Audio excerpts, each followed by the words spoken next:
grandi dans une situation où chaque chose que tu pouvais avoir, tu vivais avec ça comme si c'était la dernière.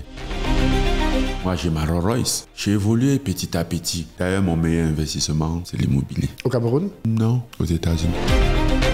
Kim Kardashian, c'est ton ami? Non. Et t'écris, Non. En tout cas, tu commandes ses posts. Une fois. C'est Francis Ngannou est célibataire? Si je suis célibataire, Oui. c'est compliqué. Je fais ce qui me fait plaisir et c'est comme ça. Bonjour Francis. Bonjour Flip.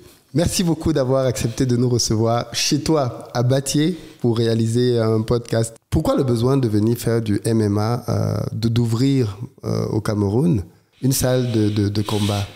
C'est une fondation, un centre social où j'ai ouvert avec ma fondation, la fondation Francis Ngannou.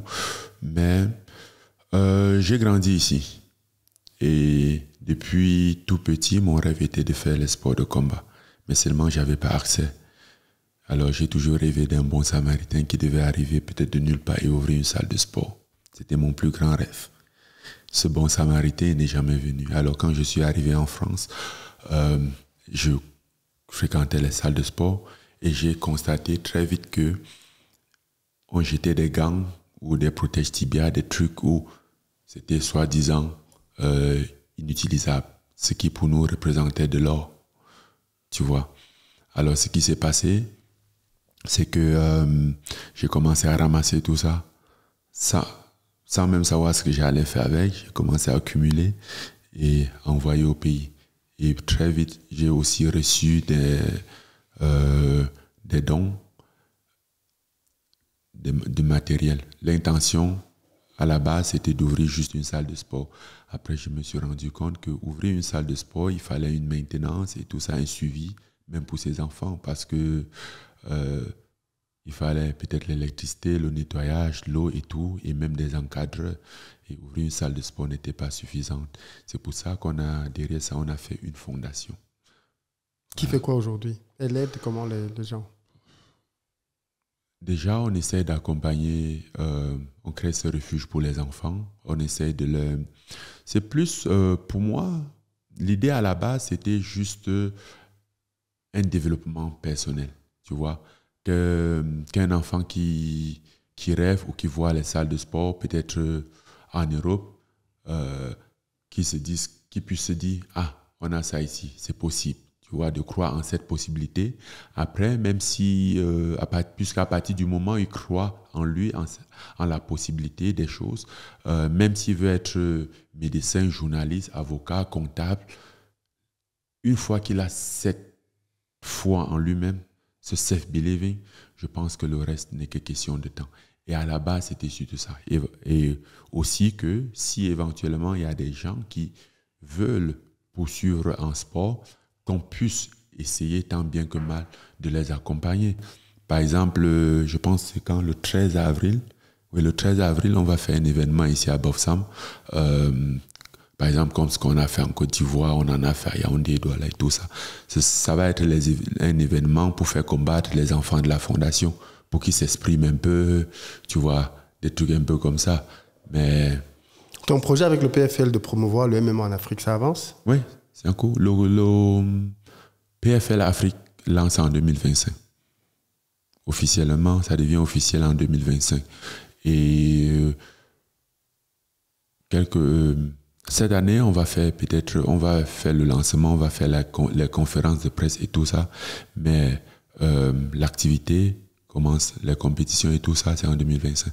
Toi qui connais bien l'UFC, est-ce que tu penses que, bon, après on voit Israël Adesanya, on voit Kamaru, on te voit toi, est-ce que tu penses que les Africains peuvent vraiment faire une razzia à l'UFC s'ils sont plus présents? Oui, mais juste à titre de rappel, sur un roster de, on va dire, à peu près 600 combattants hommes, il y avait moins de 30 combattants africains divisés sur 7 catégories, et il fut une époque où il y avait 3 champions africains. C'est vrai. Voilà. Donc, partons un peu de ça et imaginez. Et je peux vous assurer que ces 3-là, c'était ceux qui se retrouvaient là-bas. Mais si on va en Afrique, je peux vous assurer qu'ils ne seront pas les meilleurs. Ça, c'est vrai. Ça, c'est vrai. J'ai toujours dit ça en parlant des sportifs, Samuel Eto'o, tout ça, j'ai toujours dit, et eux-mêmes, ils le savent. Ce sont ceux qui ont réussi. Mais si tu leur demandes à eux-mêmes, ils vont te dire que non, au quartier, là, il y avait des gars qui étaient très forts, ainsi de suite. Ouais. Et on a ce problème en Afrique, justement, et c'est pour ça que des fondations comme la tienne sont très utiles, c'est que on n'a pas, contrairement à l'Europe, des endroits où on peut détecter les talents très jeunes et les encadrer pour qu'ils grandissent. Ouais, même ceux qui sont grands, il n'y a pas un système de développement. Oui. Tu vois, un combattant ici, un gars qui s'entraîne ici, pourquoi nous on fait des événements? Nous, à la base, on fait pas les événements, on n'était pas, on prévoyait pas faire les événements. Mais où est-ce que tu fais combattre ces enfants? Ok, ils s'entraînent, c'est bien. Ils veulent quand même essayer, mettre en pratique ce qu'ils ont appris. Qui est le formateur? C'est quoi le résultat? Oui. Il n'y a pas. C'est quoi? Où est-ce qu'ils vont acquérir l'expérience? Où est-ce qu'ils vont toucher la réalité des doigts? Il n'y a pas. À un moment, on est obligé maintenant, pour les accompagner, pour les encourager, pour leur permettre de continuer les entraînements, de les trouver des compétitions ou d'organiser des compétitions. Bien sûr. Dans l'une des images qui circulent de ton académie, on voit les enfants entourés par un professeur, si je peux appeler ça, blanc. Qui est ce monsieur? C'est lui qui encadre les jeunes là-bas? Sam Crook. Il n'est plus malheureusement là, mais il a été ici pendant 4 ans. Ouais. C'est un ceinture noire de jiu-jitsu brésilien. Et il a été ici, il a encadré les enfants ici pendant 4 ans. D'accord. Et après lui, tu as pris un autre? On a plus des gars locaux. Parfois, on fait venir des gens de façon temporaire parce que trouver quelqu'un qui pouvait venir s'installer comme lui, c'était un peu difficile. Mais j'imagine qu'il a énormément fait progresser les jeunes et, même les encadrants. Et d'ailleurs, même à son absence, quand il allait en vacances, il y avait certains de ses élèves qui prenaient la relève. Et d'ailleurs, même pour le cours de jiu-jitsu brésilien, aujourd'hui, il y a certains de ses élèves, ceux qui ont été avec lui, qui ont été très assidus avec lui, qui font qui donnent cours. D'ailleurs, lui, il est parti avec un. Il est parti avec un où ils compétissent ensemble. Ah, ok. Oui. Ok. Il est rentré en Angleterre avec un des enfants de la fondation, dont il a adopté. Ok. Ah oui, ça l'a vraiment marqué. J'imagine qu'il garde un très bon souvenir de son passage au Cameroun. Oui. Il est marié à une Camerounaise. Il a un enfant. Non. Pendant les 4 ans là? Ouais. Oui, donc définitivement... Il a mangé la tête du poisson. Tout à fait. C'était une très belle expérience pour lui. Ok. Est-ce que tu te considères comme étant un bon économe? Ou alors tu es quelqu'un qui a du mal à économiser l'argent? Ah non, je suis bon économe. Ça, c'est de par ma vie, de par mon éducation. J'ai grandi dans une situation où chaque chose que tu pouvais avoir, tu vivais avec ça comme si c'était la dernière. D'ailleurs, et ça jusqu'au repas. Même quand on avait à manger, puisqu'on ne savait pas c'était quand le prochain repas, il fallait essayer de manger ça le plus longtemps possible. Manger un peu, garder le reste. Parce que tu manges, il n'y a personne qui va te dire non, garde le reste. Mais ton frère, il va garder le reste. Après, quand il va le manger et que toi, tu as faim, toi, tu vas comprendre. Demain, personne ne va plus te dire de garder le reste. Donc, forcément, tu penses... Et j'ai grandi avec cette mentalité. Même quand j'arrive à l'UFC, c'est la même mentalité. Quand je touche mon salaire, c'est comme si je ne devais plus toucher d'argent toute ma vie. J'ai mise sur ça. Ça va durer aussi longtemps possible. Mais tu dépenses ton argent dans quoi alors? Comment est-ce que tu te fais plaisir? Parce que quand on te voit, tu n'as pas beaucoup Je commence par des besoins nécessaires. Ouais. Voilà. Et ça, c'est relatif. Ça peut augmenter. On peut acheter le besoin nécessaire peut être un t-shirt pour porter. On peut acheter un t-shirt à, je ne sais pas, 20 € ou à 500 €. Ça, maintenant, ça dépend de ta sécurité financière. On te voit, alors moi j'ai essayé de regarder un tout petit peu, tu ne portes pas tout le temps, ça t'arrive de porter des griffes, des marques, mais pas tout le temps. Est-ce que tu as une logique par rapport à ça? Non, parce que je ne suis pas défini par les marques. Je porte les marques, oui, mais ce ne sont pas les marques qui me définissent. J'aime les marques, mais je ne porte pas les marques tous les temps. Je n'ai aucun contrat ou aucune obligation de porter les marques tout le temps. C'est épuisant aussi. Et c'est aussi cher. Oui, j'imagine, il y a des t-shirts à, je sais pas, 300, 400, 500 euros. Et on voit beaucoup de footballeurs qui portent ce genre de choses. Oui, parce qu'ils veulent.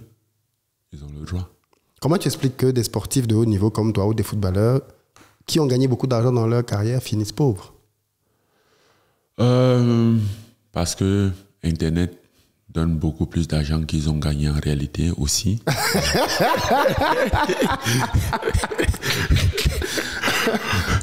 On leur a associé une fortune, oui. Voilà, on les a attribué une fortune dont ils n'ont pas en réalité.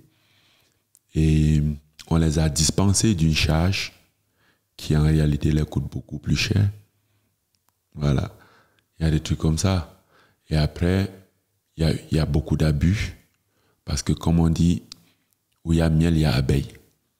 Oui, ça c'est vrai. J'ai eu ici un footballeur de l'équipe. Parce que quand on dit, oh, il y a l'argent, oh, il a gagné beaucoup d'argent, il y a beaucoup de vautours qui vont planer un peu à côté. Tu les as autour de toi? Ils sont toujours là, c'est pas autour de moi, ils sont partout. C'est juste quand tu sens l'odeur du miel là que tu sais, tu les repères, mais...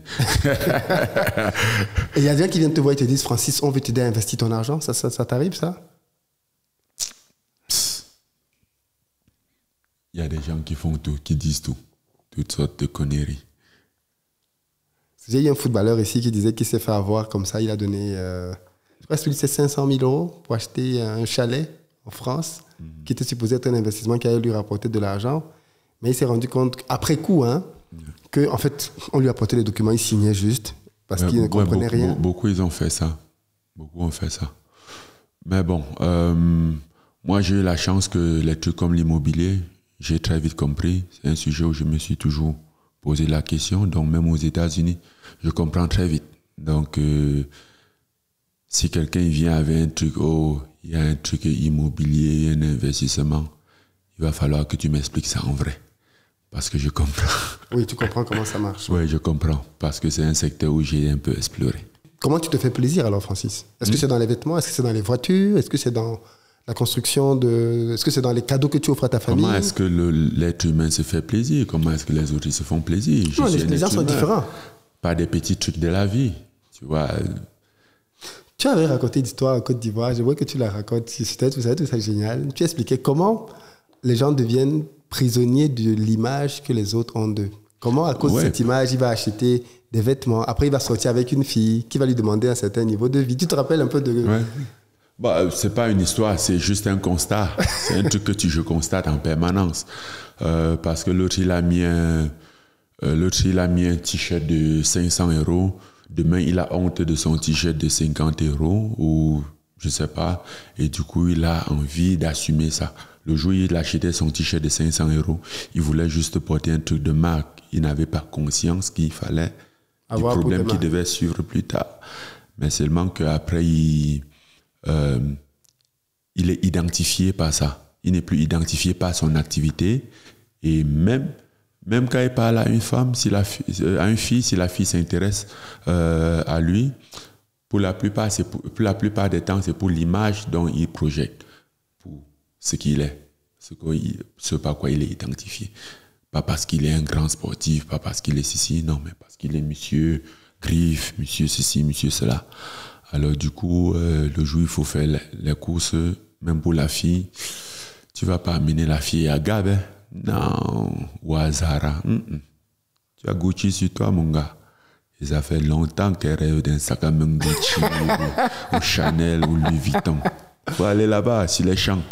C'est là où tu te rends compte que tu avais mal calculé, mais il se fait tard, tu ne peux plus reculer. Tu assumes. Voilà. Il y a ta fierté qui est mise en jeu en ce moment. Tu assumes. Tu mets Gucci, peut-être que tu avais pu acheter ta petite Mercedes normale pour rouler. Mais est-ce que c'est petit pour moi? Tu te mets maintenant dans une grosse gamme de voitures que tu pouvais avoir à un certain moment de ta vie, mais tu n'es pas encore là, tu vois. Ta Mercedes, elle est très belle d'ailleurs, mais tu deviens exigeant envers toi-même parce que le regard de la société sur toi te met la pression. et Rolls-Royce. toi, tu subis. Tu prends une Rolls-Royce, par exemple? Non, il y a des jours où tu prends les Rolls-Royce. Tu vois, moi, j'ai commencé... moi, j'ai ma Rolls-Royce, mais j'ai commencé par ma Peugeot 600 ou 607 ou des trucs comme ça. J'ai évolué petit à petit jusqu'au jour où je dis, OK, est-ce que oui ou non je peux? Est-ce que je peux assumer? Est-ce que ça peut me causer du tort dans ma gestion ou dans ma vie, dans l'avenir? Jusqu'à ce que la question est non, alors je peux me permettre. Tu vois? Et mais ça, c'est avec du recul. Le problème, c'est que, tu as vu, il y a ce qui sont dehors, là, les cas? Oui. Je peux rouler dans ma Rolls-Royce. Après, je peux descendre de la Rolls-Royce, je porte ce cas. Parfois, au village, je mets mes bottes. J'entre dans ce cas, je fais pas au champ avec. J'ai aucun problème. Tu vois, toi, j'ai rien à foutre de ce que tu espères de moi, des attentes qu'on a de moi. Je fais ce qui me fait plaisir et c'est comme ça. Voilà, je l'adopte. Donc, après aussi, c'est bon, ça brûle la piste. Si un jour je suis foiré et que je suis dans une petite voiture, on va dire non, c'est comme ça qu'il est. Si je me retrouve au pays haricot, on ne va pas dire non, il a chuté. Parce qu'il y a des gars que si on les voit manger dans un coin, on va dire oh non, lui, il a chuté. Mais pourquoi tu fais ça, Francis? On te voit dans des baignetariats avec beaucoup de monde autour de toi. Je brûle les pistes. Si je deviens foiré, on ne saura jamais. On va dire non, il mange, il est humble, il mangeait souvent au pays haricot. On le voit toujours ici. Non, mais bon, après, comme je disais, moi, je n'ai pas de pression de la société sur moi. J'ai des souvenirs, parfois, où j'ai envie de revivre. Ça me fait plaisir, tu vois. Je me rappelle, il y avait des époques où je ne pouvais pas manger le beignet haricot. Ou peut-être que j'allais au beignettariat parce que mamie beignet me connaissait. J'essayais de faire le crédit, des trucs comme ça, tu vois. On a un passif. Et comment tu vis la célébrité? Le fait que maintenant, partout où tu vas, on te reconnaît. Bon, c'est un peu compliqué, c'est très compliqué parce que parfois, vivre les choses simples de la vie, parfois ça devient très compliqué, il faut que tout soit calculé. Je suis allé manger les beignets haricots l'autre jour. Je suis parti de là-bas en courant. On aurait dit j'ai volé la chose de quelqu'un. Pourtant, j'ai rien volé. Je suis parti de là en courant, tu vois. Pourtant, à la base, je voulais juste manger les beignets haricots, revivre le bon temps parce que c'était mon secteur. Parfois, marcher même à pied, marcher dans les rues, revivre, retracer un peu les pas des rues où je passais mon temps. Mais je ne peux plus parce que c'est à chaque minute, il y a 10 personnes, oh, champion. Et ce n'est plus ça, tu ne peux plus faire ce parcours. Ton dernier combat, le premier combat avec Tyson Fury, je crois que je ne sais pas si c'est toi qui avais exigé, mais qu'il soit diffusé au Cameroun. Non, ce n'était pas moi, c'était la CRTV. Ah, ok, parce que je voulais demander, mais le deuxième, il n'y a pas eu ça. Donc, du coup, c'était la CRTV, ce n'était pas à ton niveau. Non, ce n'était pas moi. D'accord, ok. Il y a eu une polémique sur la climatisation à la CRTV. Tu te rappelles de l'épisode? La salle était climatisée ou pas? Je ne sais pas, mais j'avais chaud. Ok.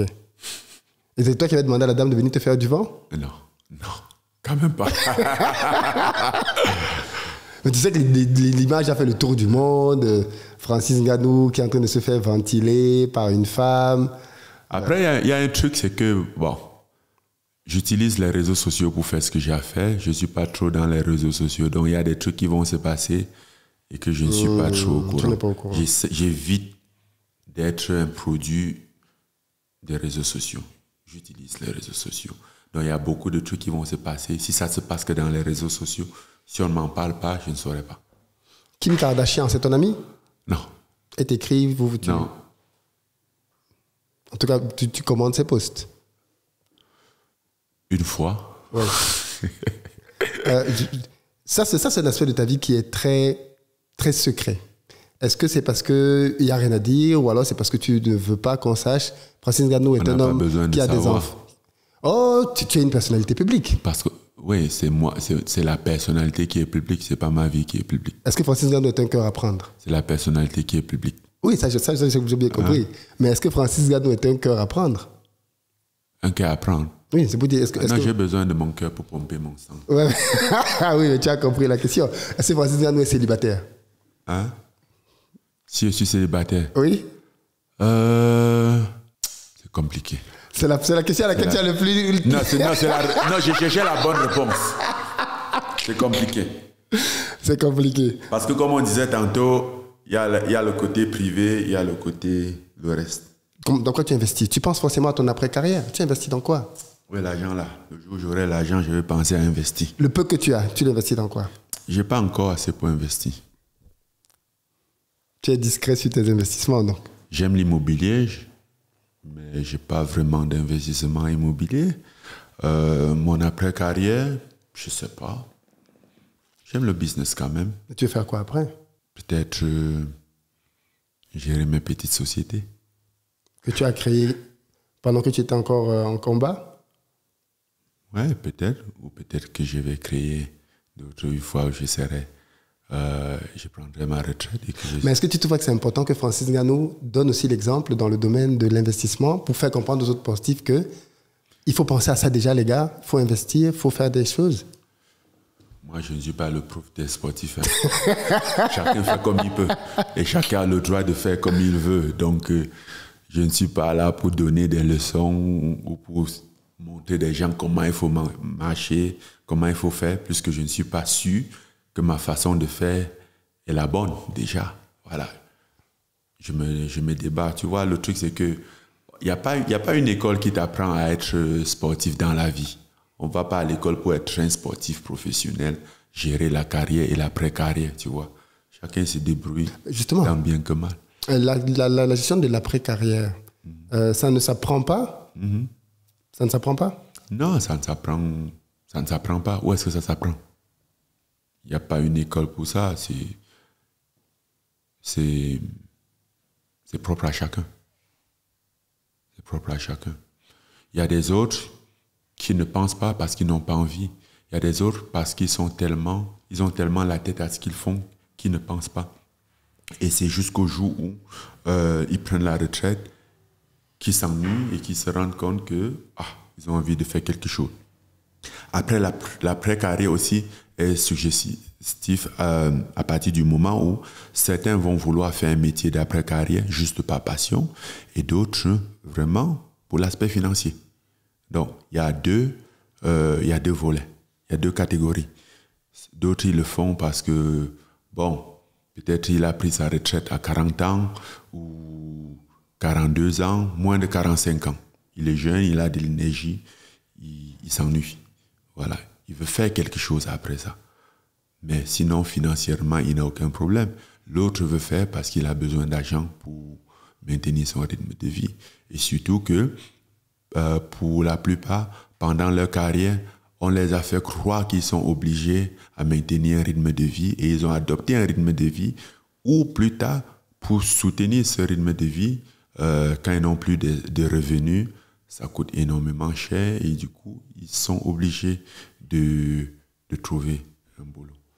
Et quel serait donc, d'après toi, le meilleur conseil en gestion des finances que tu as reçu de ta vie, de toute ta vie?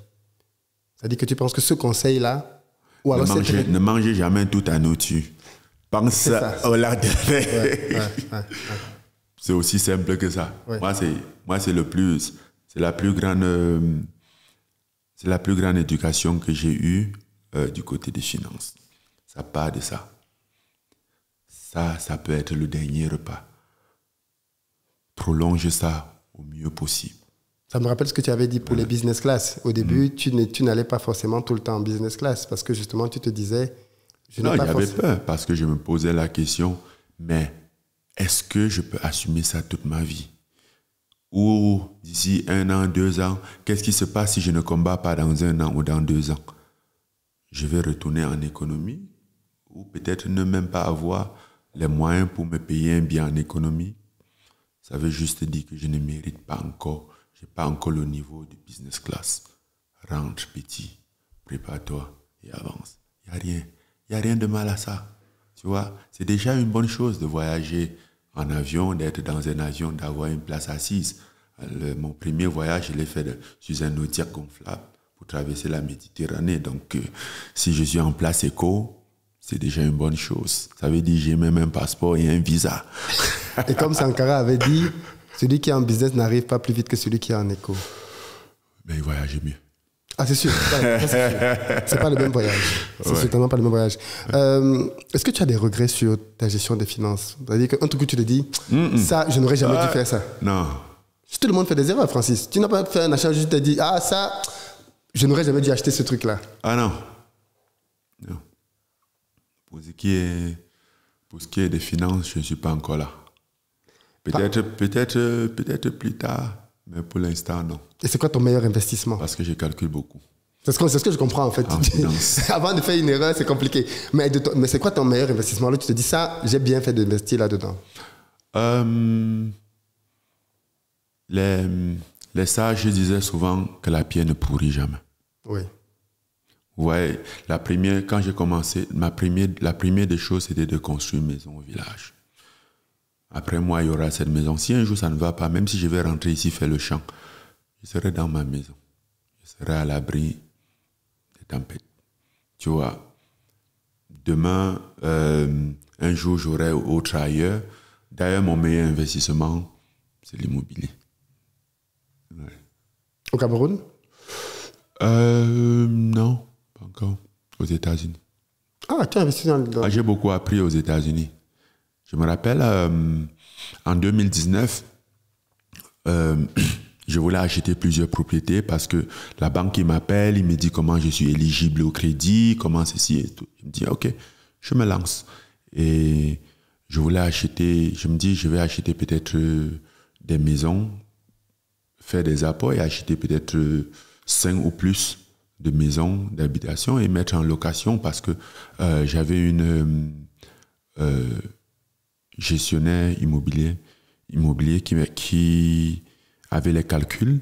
Le loyer devait payer le mortgage. Le crédit, oui. Oui, devait payer le crédit. Ah, oui. Donc, alors, du coup, je me lance dans ça, j'achète 2 maisons. Je vivais déjà dans ma propre maison. Parce que j'ai commencé par m'acheter une maison. Parce que quand je vis aux États-Unis, j'arrive aux États-Unis, je prends une location, j'arrive ici. Et après le combat de Stipe, je viens au Cameroun, je fais presque 2 mois. Et je continue à payer le loyer là-bas. Et c'était déjà $2,000. Je me dis, oups, il y a un truc qui tourne pas rond. Il y a un truc qui tourne pas rond. Il faut acheter la maison. Et quand je vais pour acheter la maison, on me dit, oui, il faut investir. Tu sais que tu peux acheter 2, 3 maisons, 3, 4 maisons avec cet argent et tout. Je dis, attention, moi, je ne suis pas dans votre truc où vous consommez l'argent qui n'est pas le vôtre. Où quelqu'un dit qu'il a la maison alors que c'est la maison de la banque. Prenez l'argent, donnez-moi la maison. Donc là, je sécurise d'abord ça. Après, je vais dans... quand je décide donc de me lancer, parce que je comprends un peu plus le fonctionnement, je décide donc de me lancer et on a trouvé 2 propriétés. J'ai commencé par acheter 2 propriétés. Et à cette époque, les papiers, c'est ça qui m'avait fatigué. Il y avait tellement de papiers, la banque aujourd'hui, ceci, cela, que ça m'a fatigué. Et en ce moment, je construisais ici et tout ça. J'ai dit, je laisse comme ça, je ne continue plus. 1 an et demi plus tard, le Covid, il est arrivé. Même 1 an et demi. 1 an. Oui. Non, 1 an et demi plus tard, après le Covid et tout ça, pendant le Covid, tu vois, pendant le Covid, les maisons ont chuté et après le Covid, ça remonte. Et je décide de vendre une de ces maisons-là. Et je vois la plus-value de cette maison. Je dis, hey, si j'avais su. J'aurais dû prendre plusieurs maisons. Ouais. J'aurais dû prendre plusieurs maisons. Mais et à partir de là, tu t'es dit, l'immobilier... Non, bon, je savais déjà. Ouais. Après, comme j'ai dit, dans la vie, on avance doucement, doucement. On prend le temps d'observer, de comprendre le fonctionnement, le système, tu vois. Il y a beaucoup de paramètres. Au début de ta carrière, ça c'est une question qui me revient, Francis, tu te présentais avec 2 drapeaux. Drapeau français et drapeau camerounais. Puis à un moment donné, tu as juste commencé à mettre le drapeau camerounais. C'était dû à quoi dans tes combats? Non, c'était juste parce que, comme j'étais en France, parfois j'avais envie de représenter la France, parfois, ou juste un symbole. Mais c'était pas que j'étais français, j'ai toujours été camerounais. Bon, C'est vrai qu'après, il y a eu la part des médias, mais moi, j'ai fait ce que j'avais à faire. Je faisais ma volonté. Personne ne m'avait demandé de le faire. Je faisais ma propre volonté. Les gens de la diaspora qui te suivent là, qui ont suivi cette émission, qu'est-ce que tu as envie de leur dire? Je pense que les situations sont différentes en fonction des personnes, mais sinon, de base, si quelqu'un appartient déjà à la diaspora, qui a eu l'opportunité d'être là-bas, je pense qu'il y a plus à faire en Afrique qu'en Occident. L'Occident est saturé, l'Afrique est à refaire, tu vois. Il n'y a aucun secteur d'activité où ici, tu vas trouver ça saturé. Tout reste à refaire. Pourtant, en Occident, il n'y a pas ça. Et comme je disais tantôt, on est mieux chez soi. On est mieux chez soi. Je pense que pendant très longtemps, on nous a miroité les faux biais. Si bien qu'on a négligé nos propres biais dans la poche. Donc pour les gens de la diaspora, si quelqu'un y pense pour un seul instant rentrer, je pense que c'est une bonne chose. Et même si ce n'est pas pour construire, pour entreprendre quelque chose lui-même, je pense que ça sont des ressources dont on a besoin, sont les main-d'œuvre dont on a besoin.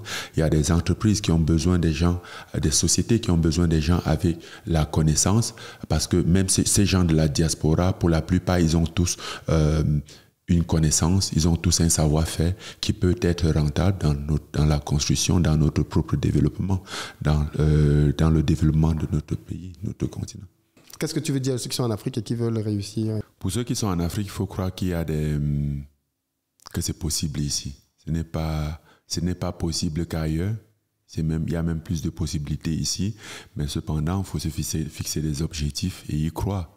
Parce que voilà, la réussite aussi, ça n'arrive pas du jour au lendemain, tu vois.